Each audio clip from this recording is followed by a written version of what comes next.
What's poppin', people? Welcome to the Breakaway podcast. I'm your host, John Roots. We have another great Sunday conversation for you. We seem to really love long snappers and kickers here. And maybe that's because I was a punter myself, and I have a lot that I owe to long snappers. We're going to bring in a long snapper that's had a great career in the NFL so far. It's been a lot of ups and downs, but I'll tell you what, this guy, Matt Overton, he's always staying ready. He just launched a podcast called Stay Ready. He's a man of faith, and this whole podcast and the way he lives his life, it is about faith, family, and football. Before we get started and bring in Matt, make sure you subscribe to Breakaway on YouTube. Click the bell so you get notified for all the best non-woke sports talk and conversation. We're on Apple and Spotify as well. Leave 5 stars because if you give us anything less, you should probably just go somewhere else. Now that we go into that, Matt Overton, welcome to the Breakaway podcast. What's up, man? Thanks for having me. Well, I know when I saw you were launching the podcast, and I got to know of you a little bit from my old long snapper, Matt Orzek, who just won a Super Bowl with the LA Rams. We've had him on the Breakaway podcast, and he's had nothing but great things to say about you. And I was like, let's get him on. Let's talk about this because you got a crazy journey, Matt. Like you played at Diablo Valley College that I played against in junior college. I went to Sierra College just in case you didn't know. I'll tell you that before we get into everything, oh man, that was probably the toughest football game I have ever been involved in. I played that's up in Rockland, right? Yeah, up in Rockland. Yeah. And Matt, we had probably the worst season in the history of Sierra College. And that's definitely not a pin in my cap at all. But man, I went against this basically like 6'6" D1 bounce back D end. And I felt like I just got manhandled. I was an absolute rag doll for the entire 4 quarters. But, man, Hey, man, I tell you what, California JUCO is no joke, and it's some of the best football in the country. And, honestly, some of the best athletes I've ever played with were at JUCO. And that, like the Netflix series, Last Chance U, it's the real deal. Mm-hmm. And so shout out to you, man, fellow JUCO. Let's go. Let's go, baby. And then fellow D2 guys, right? You played D2 football and then made your way into the NFL. Tell us a little bit more about that journey. Oh, man. I mean, I guess we'll just start, kind of at the JUCO level. I was not recruited out of high school. Wasn't big enough, fast enough, strong enough. You go down the whole list of, the boxes that I did not check as an athlete. And, but, I was still really good. I just wasn't, the prototypical size or speed or, I played at a small school too, and we weren't the greatest, but, I decided to go the JUCO route because, like I said, California JUCO is legit. And it's an opportunity for a lot of guys from all over the country to come and play. And I know it's a little bit more, it's big in the South. It's big kind of in, the Iowa area as well. But now, you watch these documentary series on Netflix and, some of the best recruits across the country are going to JUCO because they fail out of school or they get, in trouble off the field. And that's their only, or they're a bounce back from a Division I for whatever reason.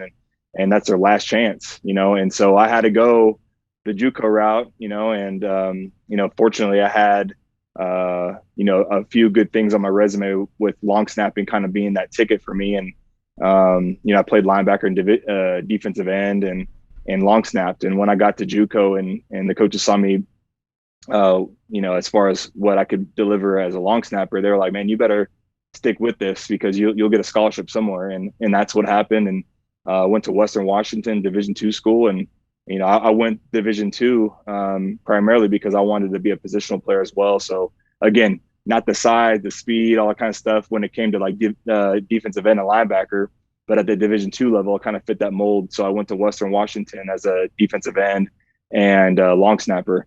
I wish I would have, went Division I and played big time college ball, but it all worked out and I wouldn't change anything. And I long snapped in high school. And it was one of those positions at the time that I didn't take too seriously. But when I got to the JUCO level and got to Western Washington and, the coaches really took notice of my ability. That's where, I got a scholarship opportunity and, my aspiration and dream was always to play in the NFL. And that was where, the coaches really saw that potential in me as a long snapper. So once I got on a college campus, I was all about, long snapping, started doing some clinics and all that kind of stuff. And really trying to get my name on the radar. But at Western, I was a starting defensive end as well. So I knew that if I had any opportunity and chance at the NFL, that snapping was my ticket. So I just took full advantage of it and just ran with it, man.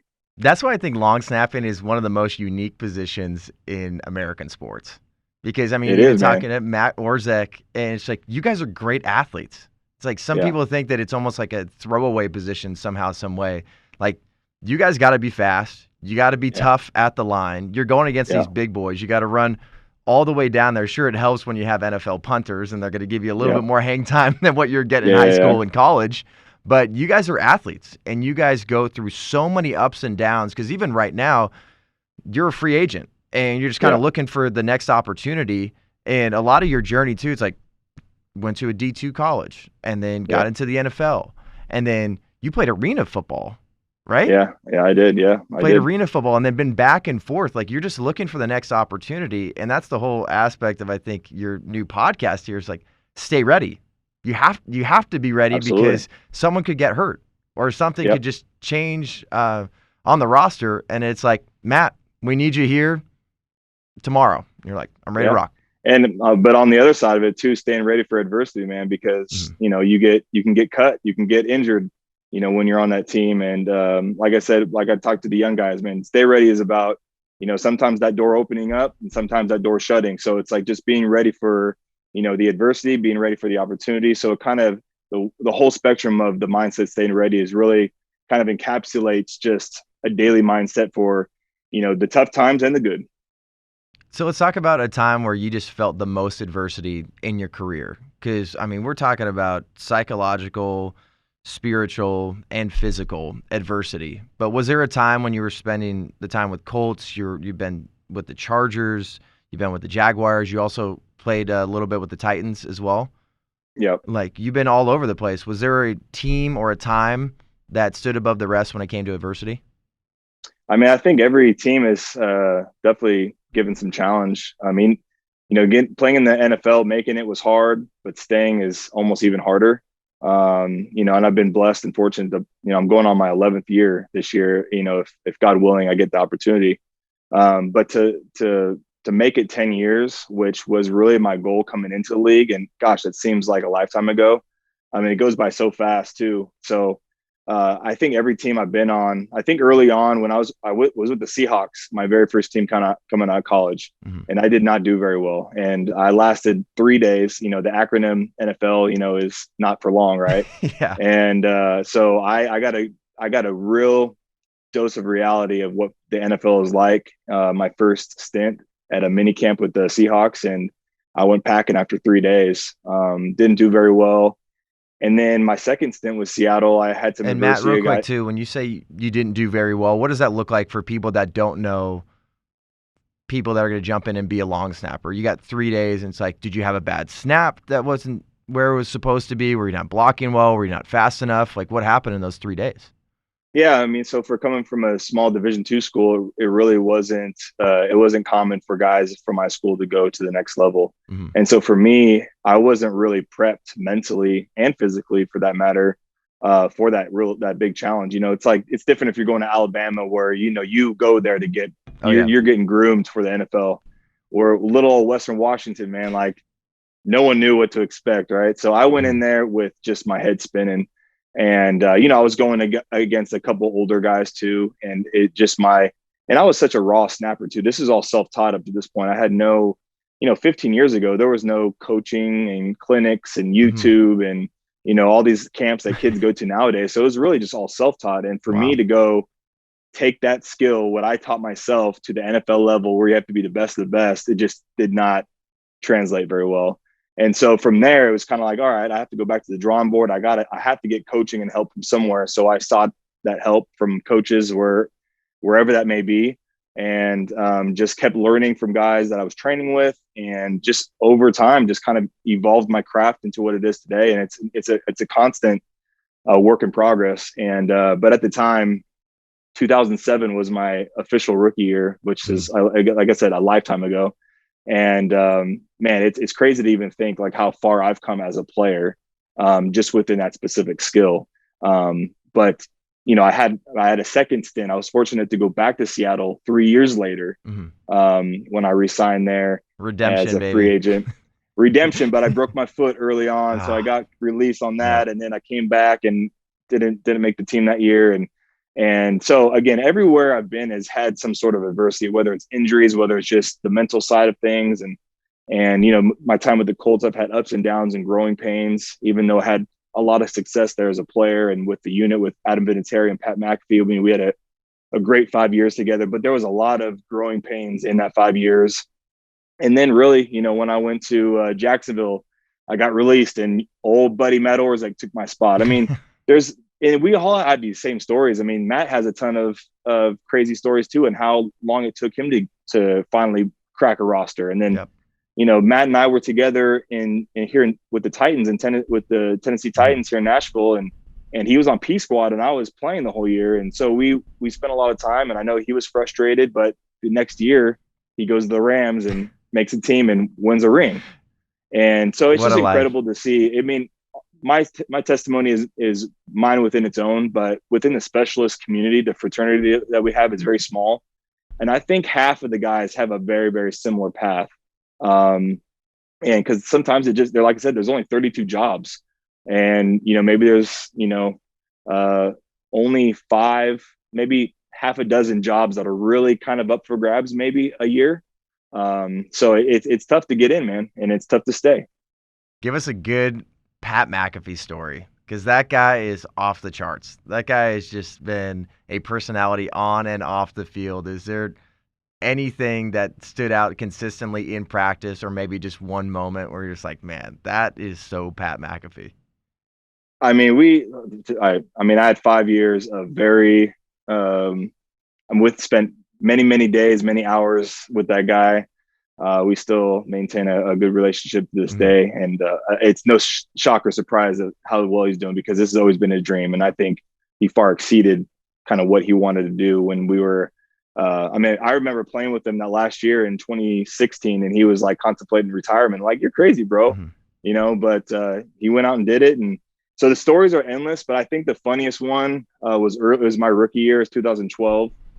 And at the time, Nike had just taken over the uniforms. It used to be Reebok. Yep. And the Colts, we wear white and blue, and the pants were white. And I'm a free baller, man. I like to feel loose and not restricted. And so I would not wear anything under my white pants. And I thought I was safe.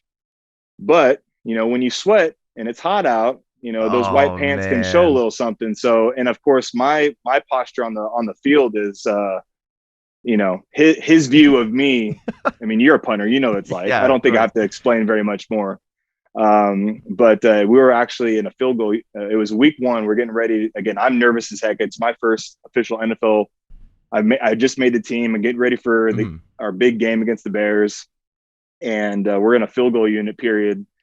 And he's down because he's the holder. He just looks up, and like literally in mid rep, he's just like, timeout, hold on, Overton.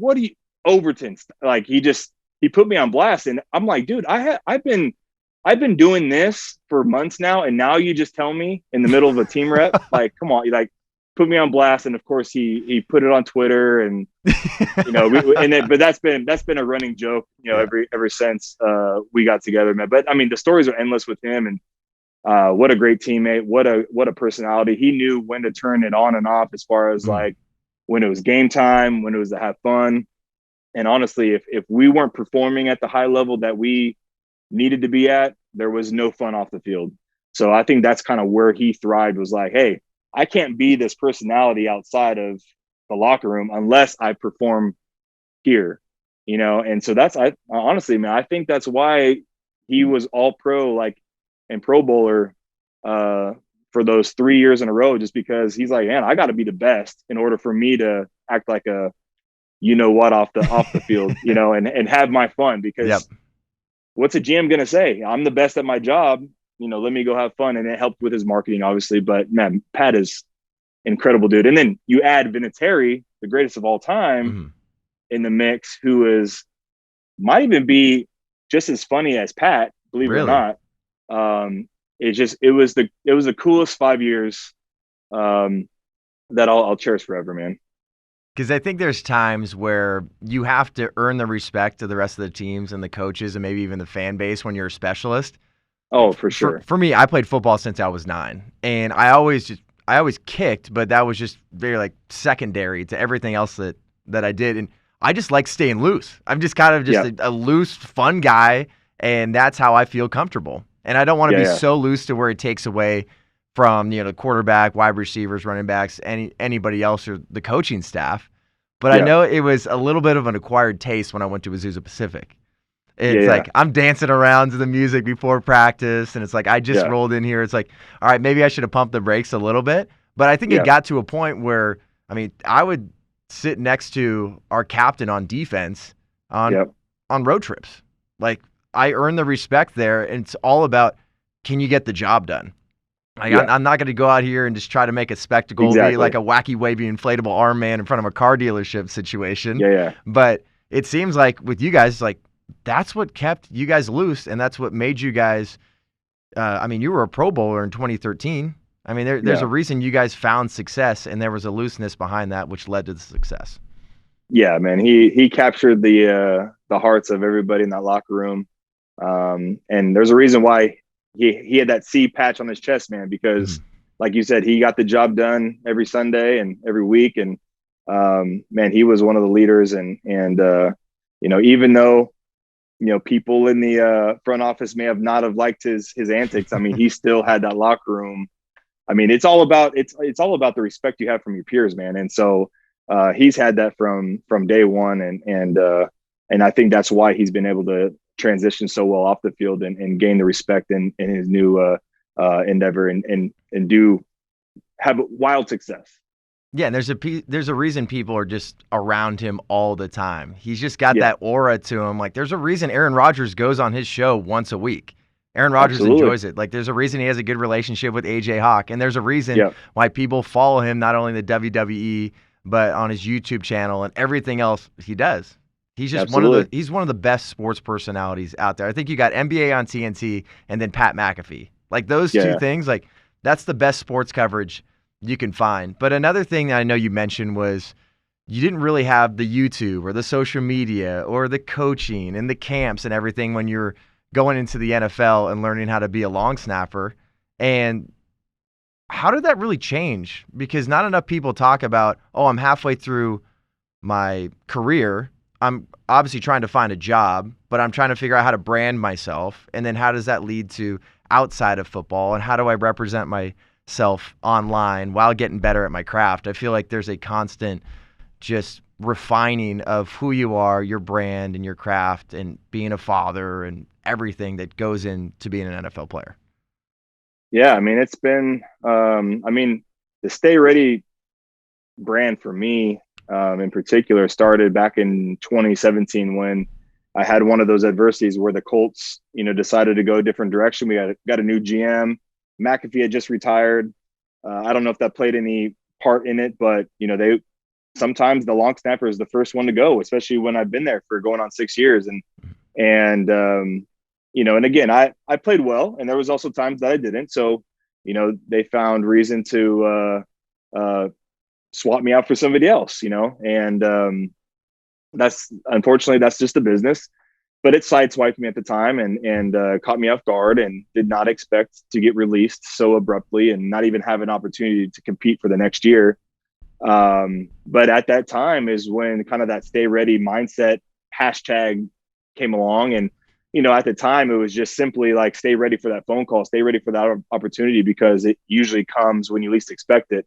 And as I've grown in my faith and matured as a player and just as a man overall, stay ready has really just kind of evolved into like more of a faith mindset. And it's become, like I said, it's stay ready for when that door opens and stay ready for when it closes. It's, staying armored up. It's being stay ready to serve others and to be a better husband, be a better father, and be a better mentor to these young guys that I coach, and I kind of turned it into this little like long snapping community. And I've had fun working with a lot of high school and college guys, and just letting them know that like, hey man, this is what Stay Ready is all about. And I try to live that out in front of them.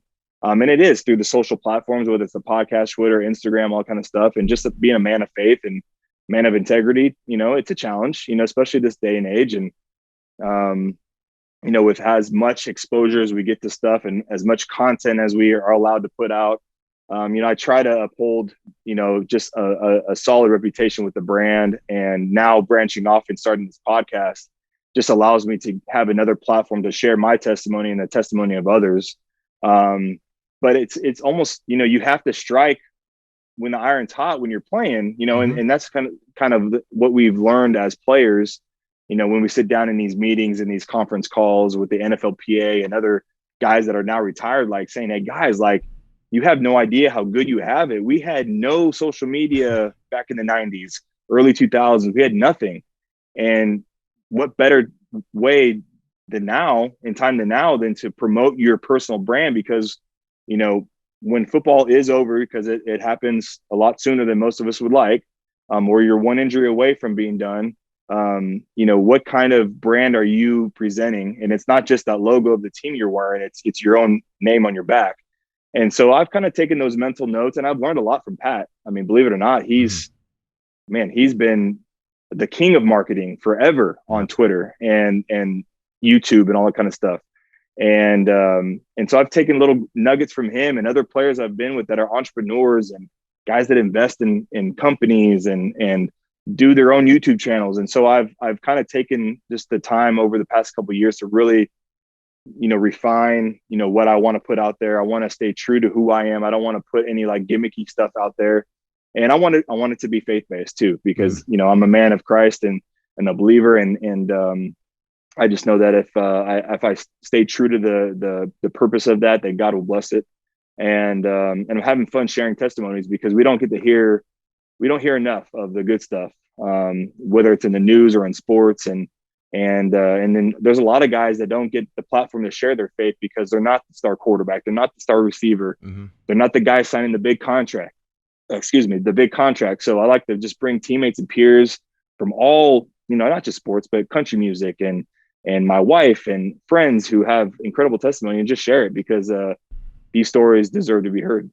Yeah, because I think right now in our society, we love to elevate just these stars or these elites and these celebrities where it's like almost like their voice and their testimony and their story is way more important than somebody that was a long snapper in the NFL that was going back and forth with arena football. Like, story like yours just needs to be heard. And then knowing Matt Orzech and being friends with him since college and seeing his journey, like, those are the kind of things that people need to know about. And then maybe even just know about the random accountant that's making a huge difference inside of his office. He might not have a huge social media following, but I know one of the best things I ever heard in my career was I was talking to Kristen Ledlow, who works at NBA TV, and she was talking to Ernie Johnson at the time. Ernie Johnson, that a lot of people have seen on NBA and TNT. He's another man of faith. And they were going back and forth about, kind of branding and how they're going to go about sharing the gospel. And he was sharing with Kristen, and she started sharing with me, and everybody else she talks to said, if you are so focused on making a huge difference in millions of lives on social media or just on a broadcast, and you're losing the faith conversations and spreading the gospel to your people to your right and your left, you're doing it wrong. Because I think often now you have your close circles of friends or coworkers or whoever you spend the most time with, and if you're forgetting them just because you want to get more clout on social media and just get a few more likes and comments and nice little DMs here and there, you're missing it. And you're missing on spreading the gospel to people that you've actually gained a little respect, or they've opened up a little bit to you, and you have a chance to get deeper than just this whole virtual world right now. And absolutely, it seems like that's exactly like how you're using your platform, and I think that's the most important thing. Yeah, it's not just the good stuff too. It's it's the struggles that I like to share, because people look at me and say, wow, 10 years NFL career, man. I mean, gosh, must be the life, must be glamorous. No, man, there's a lot of pain. There's a lot of struggle. There's a lot of identity crisis mixed in there. There's a lot of times where I've strayed up the wrong path and stayed there for a long time and just kind of lost myself, and everyone in that locker room and everyone in that, maybe you're just working that office job, but everyone's going through something. And it's just having the opportunity to sit down with somebody, have a good, healthy conversation, peel back some layers, and share the struggle, man, because everyone's struggling with something. Yep. And I know everyone wants to post all the good stuff on Instagram and Twitter and Facebook and act like life is great and glamorous, or their marriage is the best in the world. And, they're being a parent is the best in the world. I mean, that's why I bring my wife on, because she struggles as a mom, and she struggles with postpartum. And you don't hear those stories enough, because it's the real world, and life isn't all glitz and glam, and so if I could just be raw, vulnerable, real, and just share some truth, man, through the gospel, through testimony and my faith, I mean, that's really the mission. We don't hear it enough. And if I can just provide a small little platform to do so, then that'll be awesome. And I just had a conversation with Vodi Bakum, apologetics when it comes to Christianity. This guy is the guy to go to. And we had a conversation about preparation. And with you being a man of faith, like, that's your foundation. Like, you're built on the rock. You are not built on sand at all. And I'm going to explain to people what that means and how that helps prepare me for what's going on in societal issues. That helps me prepare for the adversity I'm going to feel physically, preparing, getting ready for a season, free agency, whatever it may be. And I think there's times where people feel so lost, and people are starving right now. I think that's not something that's brought up enough, because when we think of starving, we think of just actual like food. Like in America, we got enough food, but I think spiritually we're starving right now. As we talk right now, there was another school shooting, and it feels like everyone's looking for answers, and they're looking for purpose, and they're looking for reconciliation, and they're looking for some sort of remedy that goes on, and they're looking everywhere except for Jesus. And you're telling people, like, you want to stay ready, you want to be prepared, you want to find value, purpose, wisdom, discernment. I mean, it's right here for you. This is not the gospel of Matt Overton. This is the gospel of Jesus Christ right here, and this is how it's made a difference in your life, my life, and how it can make a difference in everybody's life, and especially our nation right now. While it feels like there's just constant negativity, there's constant hurt, but there also is so much joy in the Lord, which I feel like you use your platform well for.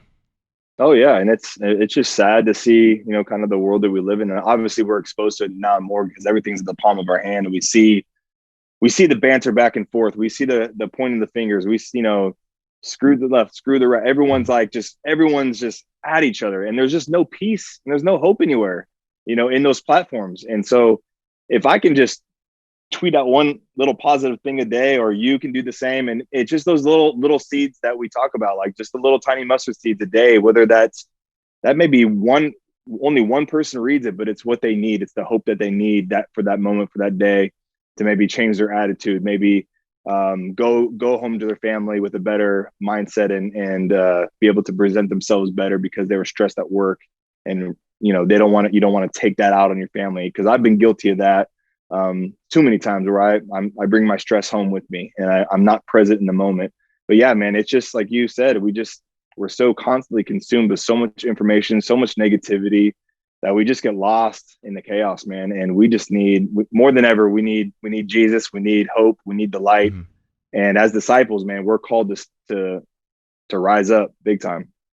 And I know something that I've been blessed to have people that look up to me from the sports media perspective. People look up to you now from the faith and sports perspective. It's like, oh, I want to be a long snapper, or I want to go play college football. And they're constantly asking us about like preparation. What I always tell people is, especially from the sports media side, if you're kind of nervous talking in front of the camera, like, that's a innate human response. Like, I'm the weird person, and we're the weird people that can jump in front of a camera and feel fine and feel fairly comfortable doing this. But if you're jumping in front of a camera and you're nervous because there's a lack of preparation, that's a problem. If you're jumping in front of a camera and you're nervous because it just means a lot, I think that kind of stuff's okay. Like, you go out to the field and you're like, I got the jitters, but I'm excited, but I know I'm prepared. And I feel like those kind of conversations have like bared a lot of fruit, I think, from there, to have people understand, like, The Bible's telling you in Philippians, don't be anxious about everything, but everything, prayer and supplication, you give that to the Lord. But there's times like in our humanness, like something's going to mean a lot. We're going to have jitters when we go on a first date. We're going to have jitters when we got to the field. We're going to have jitters when we jump in front of a camera and have an interview. That's the way life works. But there needs to be a preparation behind that. Let's take a quick little break and talk about food. You know, food's a huge part of the sports experience. I love it. That's why I have this dad bod now. But what if you could buy food you need for your watch party and donate to TPUSA without even leaving your home? You'd call me crazy. Call me crazy, but you can do that with Good Ranchers. They sell 100% American meat, and they believe so much in what we're doing right here, they will donate $50 to TPUSA on your behalf when you purchase from them. Good Ranchers delivers steakhouse quality beef. You know you gotta love that. Chicken, seafood, all the stuff you could ever want right to your door. And with our code TPUSA, that's TPUSA, they'll donate $50 to our mission while getting absolutely delicious food. Head on over to goodranchers.com/TPUSA today. Get ribeyes, New York strips, gourmet burgers, and so much more. Order now with promo code TPUSA, and $50 will be donated to our mission of sharing and preserving true American values. Once again, that's goodranchers.com/TPUSA. Get your box today. Promo code TPUSA, goodranchers.com/TPUSA. Do good while you eat good. And I kind of lived by the 5 Ps early on: stay positive, patient, persevere, practice hard, and prepare for opportunities, man. And it's so true. I mean, it's like when Pat and I and Vinny would come off the field and I mean, we have that like 5 seconds of like, we need to be on point. We have that one play, we have that one moment. And because it is a unique position to where we had that one play, we can come back and assess, whereas the other guys, they're playing 15, 20 plays at a time sometimes, or they have 5 or 6 plays, where, they don't have time to go back to the drawing board and assess what just happened. They have to adjust on the fly. Whereas the 3 of us, we can go back and we can, what'd you see? How was the snap? How was protection? How was the kick? Was it good? Was it bad? But then you also have that time to you get if we don't make the field goal or we didn't execute well enough, you have that 20-minute like lull where you're just like, all right, let's get back on the field and let's correct that, but like staying prepared. I mean, it all goes into your preparation. Has to be hard. You got to make it hard, because if you make practice hard, whatever it is you do, it makes the game easy and slower in the sense that your reaction to it is going to be on point because you prepared through more difficult things. And, with snapping in particular, I get nervous before my first snap of the game or before I run out there, because I only get that one play, that one snap. But it's like when I'm in the moment, when I'm zoned in, it's almost like a blackout. I don't remember the play. I remember like the outcome after the fact, but man, it's hard to even like remember the past. Like when I get back to the sideline, like what just happened 30 seconds ago? I can't remember because I was so focused and so confident in my preparation that's just how you have to approach it, man. And it's not just within sport, it's in with life. It's, if you don't prepare for the storms that are going to come, then man, you're going to get wrecked. Because tell us about some of the stories that have been told on the Stay Ready podcast so far and the stories that people might be hearing. Because, I mean, the last podcast you had was talking about alcohol. Like, are you actually prepared to intake this right now? Like, is that the best thing for you? And then you've talked about being a dad. You've talked about being a husband. You talk about being a man of faith. There's so many aspects of Stay Ready and have preparation and then know how to combat the things like even alcohol and substances that I think people are just kind of afraid to talk about right now. And those are a lot of temptations that just overtake people. And if you don't have any sort of preparation or have any idea of what that, like, you're going into the field of play every single day. Yeah. And that's why you talk about putting on the full armor of God. And if you're not prepared and you haven't foreseen what those situations might look like, you're going to have no idea how to react, especially when it comes to temptations like this. Yeah. So far, to answer your question about the guests we've had, we've had my good friend, Justin Todd, who was in episode 1. He's an elite trainer here in Nashville. He trains NFL guys, NHL guys, country music artists, and just your normal clientele. And he's only 28 years old, and he's got an incredible testimony, man, with sobriety, and just the struggles he faced with alcoholism and drug addiction and in college, him going through the rehab process, him hitting rock bottom a couple times, and it's just a story of redemption, man. Because when you see him and meet him in person, you would never know that a guy 28 years old, struggled with those addictions 10 years ago. And for him to come out and just have this opportunity just to share it, man, I've gotten so many messages just from family members who I didn't even know struggled with drinking. I know there's a lot of young kids that he works up with because, when you get into high school, college, that temptation to drink and to consume yourself in that stuff all the time, like I did when I was growing up.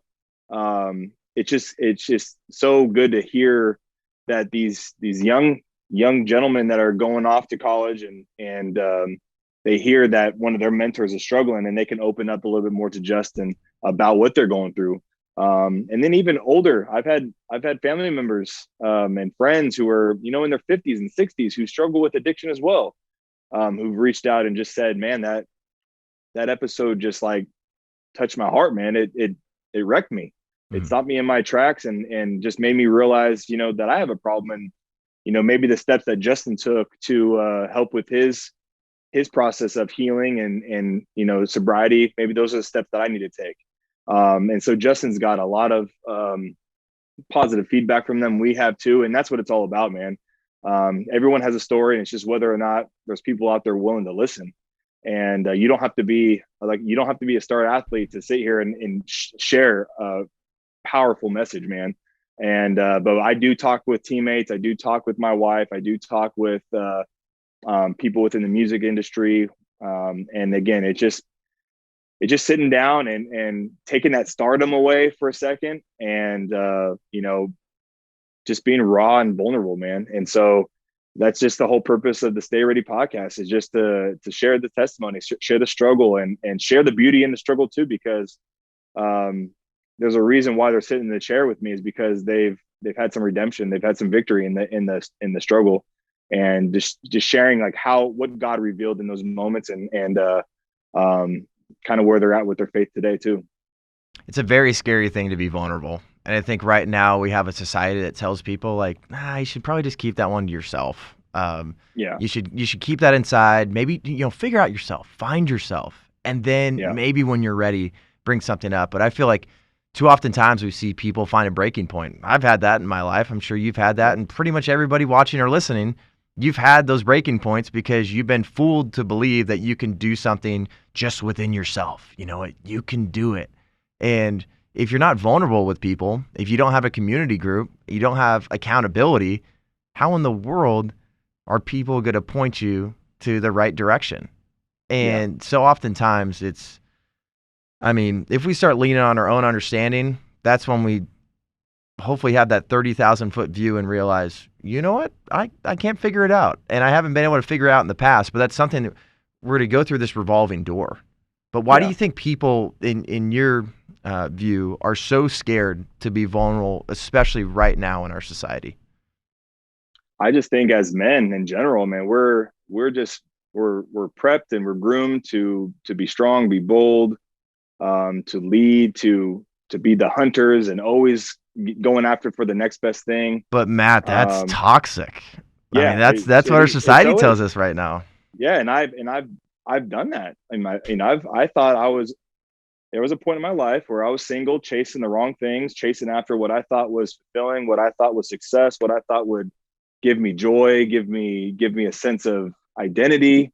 Early on in my career with football, man, it was all about the uniform I wore. It was all about the team I was on. When you mentioned early in the podcast, faith, family, football, well, I had it flipped upside down, where it was football, maybe family, maybe my faith. Mm-hmm. I had everything out of priority. And I had to reprioritize, and through struggle, through heartbreak, through pain, that's how things got reprioritized in the faith, family, and football order. My wife reminds me of that all the time, and I think the coolest thing about being a free agent is the fact that, I just trust the Lord will take me to where he wants me to go in that moment.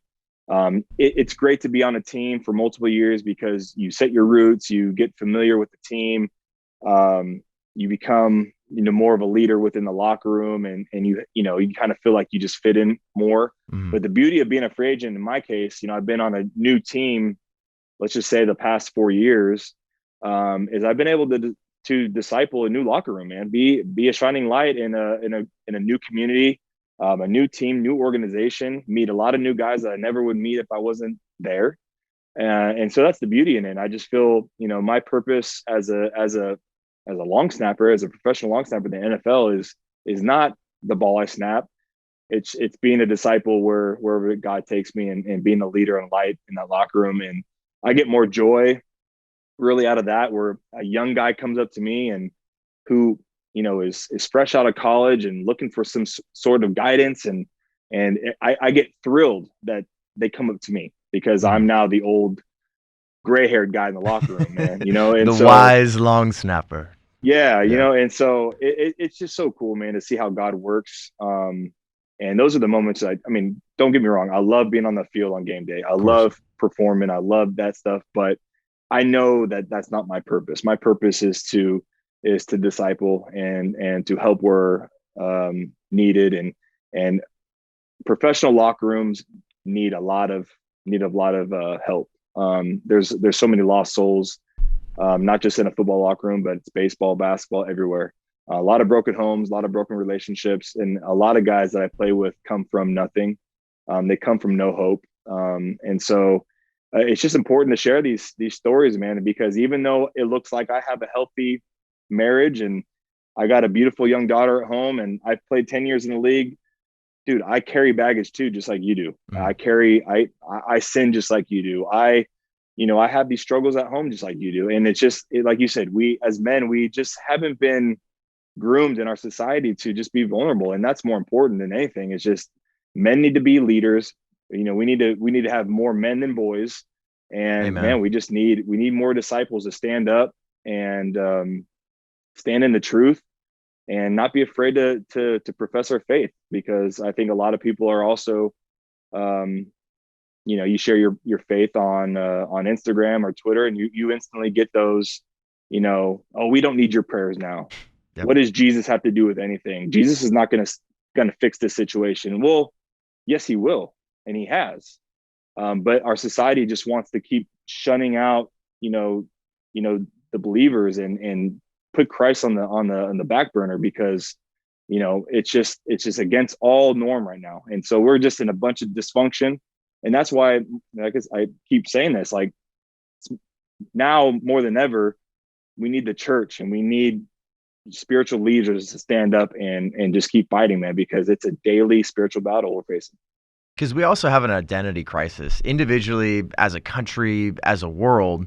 And when people look at you and they're like, that's Matt Overton. I mean, he's the NFL player, right? Like, that's who they see. Or he's just the long snapper, or he's the guy that has a bigger social media following. He's got a podcast. It's like, that's not your identity. My identity isn't being a contributor at Turning Point USA. My identity's in Christ. But right now, too, you don't hear enough people talking about that, how, like, football isn't my end-all, be-all. Hearing that is so countercultural, because every single young kid right now, they're like, I want to play pro sports. And what do you mean? Like, isn't that who you are now? But when you have people like Harrison Butker we've had on the show, he's explained that. Michael Chandler has explained that so well, and there's so many people trying to figure out who they are that they forget whose they are. And when I heard that from Michael Chandler, I was like, preach, brother. I love that. And people don't hear that enough right now. And they're constantly just wondering, why is this job or this relationship or this following not bringing me the joy that I'm actually looking for, or the value or the purpose? Maybe because you're finding your identity in that. Yeah, you're talking about Michael Chandler, the fighter, right? Yeah. Yeah, so Mike lives here in Nashville, and we trained at the same school and all that kind of stuff. So I see him from afar training, and he's such a beast, man. He's awesome, man. But I think some of the cool things because he's going to be doing a podcast here soon too, and I think within his sport and his field, like you just have to be the alpha at all times, right? Like Oh that's yeah. just the mind. That's what sells. You have to trash talk. You have to, those post fight interviews have to be dramatic. They have to be, you know, you just got to ruffle feathers somewhere. And I know, and I don't know him personally, but I can tell just by things he said on social media and tweets, like he's been on the McAfee show a few times, Hmm. you know, just talking about, cause he is a believer, but it's like, how does he fit that mold of like your typical UFC fighter, but also be a believer? And like, I think it's going to be interesting to see how he kind of pitches himself here in the podcast, because I know he has a strong faith, but he also kind of has to uphold like this character as Mike Chandler, the UFC fighter. And we stroke, like you just said, like as a football player, like big bad tough football player who's got it all made. And it's like at some point we just have to like just take the mask off and just be true to who we are, no matter where we're at, what sport we're in. So I'm excited for Chandler to have his podcast out, because I'm excited to hear more of his testimony, and I think he's eager to share more. And I think there's so many times where people just get men wrong. I think Yeah. men are being destroyed right now. Oh And yeah. this whole idea of toxic masculinity, Yeah. all it's doing is, I think it's just totally feminizing men and not making them good leaders. Because I think when people look at Christian men, and I think we can be on the same page with this, is they think of a guy that, is just very humble, sits back, maybe speaks up when he needs to, prays about it, and doesn't really get in your face. Like, we're called to be warrior men. That was something that Yeah. was instilled in me at Azusa Pacific, and something Yeah. I'll never forget. That, like, you read the Bible, it's like every single one of these men are warriors for Christ. And they Absolutely. don't sit back and just let the world run rampant with all these ideologies, with all these ideas. Because it's like, if you're not getting from the church or the Lord or strong men within leadership in those circles, the world's going to teach you. And the world Yeah. is definitely going to lead you astray. And I think when I see people like Michael Chandler and you and other people and men of faith, it's like, you guys are leaders. You guys are living up to the biblical standard of men, and that's not toxic. You guys Yeah. are men that lift up your wives. You lift up your Yeah. children. You lift up your teammates and everybody else. It's not about, I am the alpha male. It is all about me. But with God, I think he's put us in a specific place right now to be leaders and fishers of men. And at times I feel like men are too scared because they think they might be mansplaining something, or they're being too tough, and then they got to scale back and they got to get permission to do this, that, and the other thing. And I feel like it's leading to empty relationships, weak workplaces, maybe weak structures within teams, and it's really not helping anybody. Yeah. And I think just within, our age group right now, where we're at in our lives, I just think it's just important. I don't know if you're married or not, but for me, as having a wife and a daughter now, being a father, it's just like so important just to like share the beauty in that. And I think, our society just really, there's like just this negative tone that I think that goes along with like a healthy marriage. Divorce is so common now, especially like our statistics in the NFL. It's like, I don't know, 75%, something like that. It's something crazy. Wow. And it's just like, why we keep promoting the brokenness. We keep promoting like all the bad statistics. We don't ever share the hope. We don't ever share the good stuff. And we're not equipped with, like, early on, we're not equipped with the right tools to have healthy relationships, healthy marriages. And now, even as a father, it's like, and as a girl dad, Hmm. to take it even up a notch, it's like, man, like, how am I going to raise my daughter to be God fearing and bold and strong and courageous and I don't know, just not fit the social norms as what they think a woman should be. I mean, just like the duty is so more, the responsibility is so much more higher now. But yeah, I just think that just being a strong spiritual man in the household, leading your household, there's just been this like negative connotation that's been tied to that. It's offensive to people. By no means is it degrading my wife and who she is and the strength that she has individually as a woman, as a mom, as a wife. And I just, whenever I've tweeted things in the past where it's like, men, you need to be the spiritual leaders of the household. You're called to do that.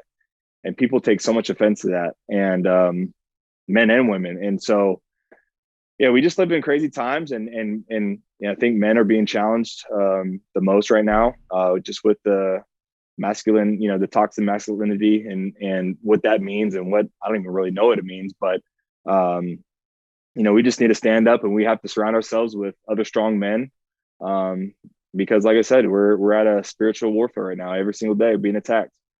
And you know what literature actually explains uplifting women the most? It's the Bible. I mean, you look Absolutely. back in that day, like even you look at the context of a lineage. Lineage back in the day, you would not even put a woman in that. And then when they're Yeah. speaking of the lineage of Jesus Christ, like they're adding women there. Like there's importance to both men and women. And just in case anybody forgot, there's two genders there. Yeah. So there was no they thems in those lineages at all. But I think at times when you talk about we need strong men, people see that as an attack. You might have Yeah. feminists that are just like, oh, well, they're just trying to get us back to decades ago where we didn't have any power or any Yeah. privileges whatsoever or any say in anything. It's like, no, like you can be a strong male leader while lifting other people up. You don't Yeah. you're not strong to the detriment of your daughter or your wife or your coworkers or your teammates. Yeah. And then too, with me, it's like I'm not married, but I think the way that I pursue a woman, it's like I still want to be a leader in that relationship. And Yeah. I'm instilling that right now. I'm preparing myself for marriage. Or even if that doesn't work out, hopefully preparing that person for what they should be looking for in the future. So I think Yeah. it's not all about just like, okay, when I'm married, I'm going to be a strong man. It's like, well, if you're not a strong man in the way you pursue women or date them, how Yeah. are you expecting to be strong Yeah. and Things have a won't good change. foundation when you're married? Yeah, exactly. Yeah. And I think too, it's just now, with a little bit of experience of marriage under my belt, I'm speaking in the terms of 2 years and a year of being a parent. I mean, there's definitely times where I feel like I need to shield my daughter and my wife, and be in front of them. But really the goal for me is just to be hand in hand, walking side by side with them both. Um, and if we have more children, but there are times, man, where you have to put them behind you and walk in front, and you have to lead, man. And it's just so important. I've learned a lot about that just with the elders who I get wisdom from, and people who've been married for 40 years, where they could just really speak life into our marriage when we're struggling. um, Parents who can pour into us to help us through our struggles as navigating through this new parenting journey. um, but yeah, the progress never stops, man. It's always a work in progress as Mm. well.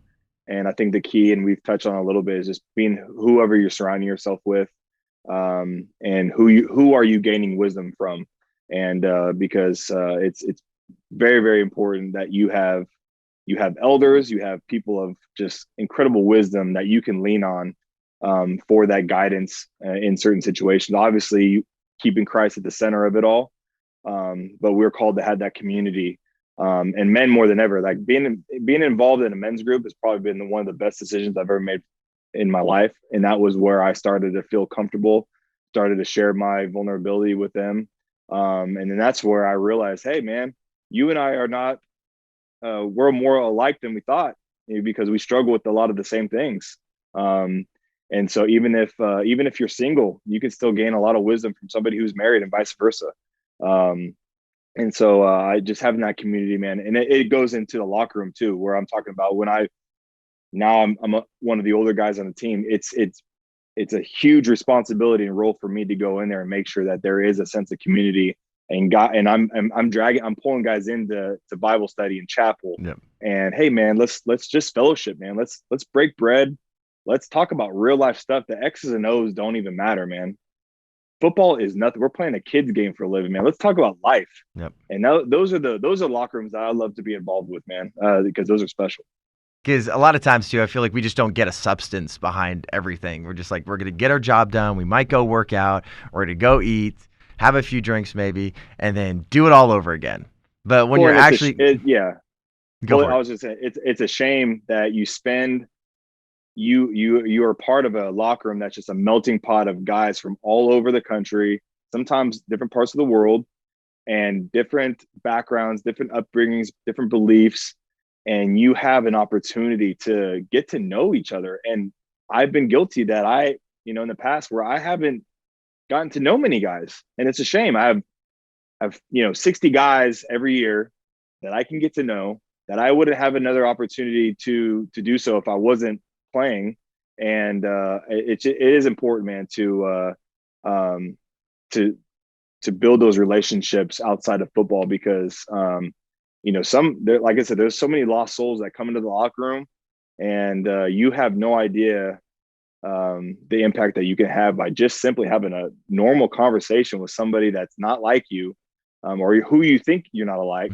And man, you just changed that person's you changed their world, because now they have somebody that they can confide in and trust and share some of those struggles. And again, the environment that we're in as pro athletes is like, you got to fight through the pressure. You got to handle the adversity. You got to adjust on the dime. You have to figure it out yourself sometimes. And it goes along with life. It's like, well, you can't do it alone all the time. You're going to get burnt out. You're going to get worn out. You're going to fail. You're going to lose. And you need somebody to the right of you and the left of you and behind you to support you, man. And as we wrap this up, I think it's important to focus on failure. A lot of times people look at failure as like, I can't fail. I can't do it. Yeah. It's like, where do we learn the most is when we fail. I mean, I fail every single day. I mean, us as Christ followers, we're sinners. We literally fall short of the glory of God every single day. So if we'd like to think that we have some sort of righteousness or some sort of moral superiority over other people, it's like, no, you're failing every day. And I feel like you always go back to the Thomas Edison thing where it's like, failed a lot. Maybe failed, like, I don't know how many times he ended up saying, like 1,000 times to learn how not to make a light bulb. And then he made one. And I think as we wrap up here, you mentioned country music a little bit. Who's your favorite country artist right now? And what do you think of the country music industry? Is it getting too poppy? Do you want to get back to the George Strait? Or how do you feel about the country music industry right now? I mean, I have a ton of friends in the industry, big names, guys that are still trying to make it, starving musicians. But I mean, I grew up on like Tim McGraw, Kenny Chesney, Brooks and Dunn, Garth Brooks. So you have the old sense of country. I mean, you can even go back, Merle Haggard and Dolly Parton and Johnny Cash. The evolution of country music has evolved into what it is today. And it's got it on the mainstream charts for a reason, because now it's more poppy, it's more likable on, all different channels and whatnot. And you have those artists that kind of pigeonhole themselves as that poppy country artist. And then you kind of have the little group of artists that are like, no, man, we're real country. We're true to the roots. Like, we're George Strait, baby. We're steel guitar. We're twang, all that kind of stuff. And it's all about what sells, really, right? At the end of the day. But I mean, I'm a big fan of, like Aldine. I like Morgan Wallen's awesome. Luke Holmes. Chase Rice is a really good friend of mine, and who I hope to have on the podcast, because he has got an incredible testimony, and not just his journey with music, but his faith. And but it really, the music thing, it's there's a lot of parallels with sports and music, and just kind of how you make it as an artist and athlete, and how you break through, and how you get signed, and how you get, and for me, it's kind of like me and Chase have very similar, two different paths, but very similar kind of styles on how we made it to where we're at today.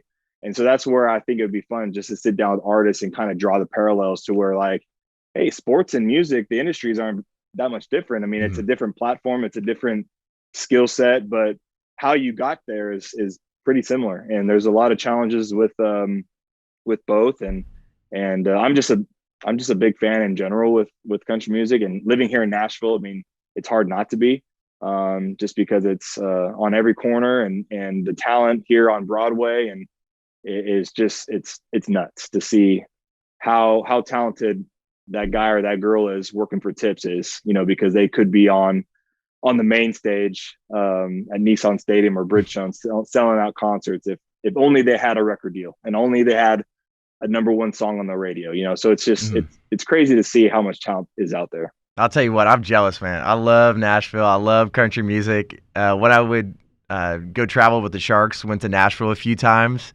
stayed in the JW. We were right by Broadway. And just like, I would love just hopping place to place where it's like, this is fantastic country music and I'm getting it for free. It's you got the guy playing the fiddle one place, and you go next door, it's like more you know, kind of edgy country, and then you go and you hear all the next door at Tootsie's or wherever it is, they're playing every cover song known to man. Yep. You can go anywhere and just hear all the different kind of genres of country music, depending where you're at, and it's all right there on that strip of Broadway. And as we wrap up, where can people find your podcast and follow you? Yeah, so podcast is on YouTube, is also on Spotify and Apple. You can search Matt Overton or Stay Ready the podcast, and we drop a new episode every Tuesday. And again, we're on episode 2 this week, and so that's with teammate Dustin Hopkins, the kicker for the LA Chargers. Great man of faith, and incredible story on how he made it to the NFL. But yeah, every Tuesday, and you can find it on YouTube, Spotify, and Apple, and me on Instagram and Twitter at Matt Overton _LS. And I mean, I'm not hard to find, so you can find me. Well, definitely appreciate you jumping on the podcast and sharing your heart a little bit, because it goes back to this whole idea of like, we need vulnerability and we need strong men and we need a purpose and we need to understand where our identity is. And I hope your podcast just takes off, Matt, because I mean, hearing your heart on this podcast and then getting to understand of who you are a little bit from my buddy Matt Orzek, it's like you got a kingdom mindset about what you're doing. I feel like you're living out the 1 Peter 3:15. To always be prepared to share the hope that you have, and obviously do that in love. And the best way to love people is by giving them the truth. Sometimes that truth hurts. So when we have those accountability groups with the boys, we don't like hearing those things, but we look back after we take a breather and we're like, yeah, maybe they're leading me in the right direction.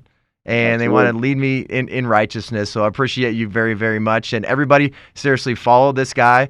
And speaking of following, if you're not following TBUSA Breakaway on Instagram, make sure you do that. We're also on YouTube, Apple, and Spotify. Leave a 5-star review. Matt Overton, you're a legend, man. I'll definitely talk to you soon. Hey, man, come out to Nashville and we'll get Chandler. We'll get Orzek. We'll get the boys together and have some fellowship and have a little fun, man. You don't have to ask me twice. I'll see you soon. See you, man. Bye.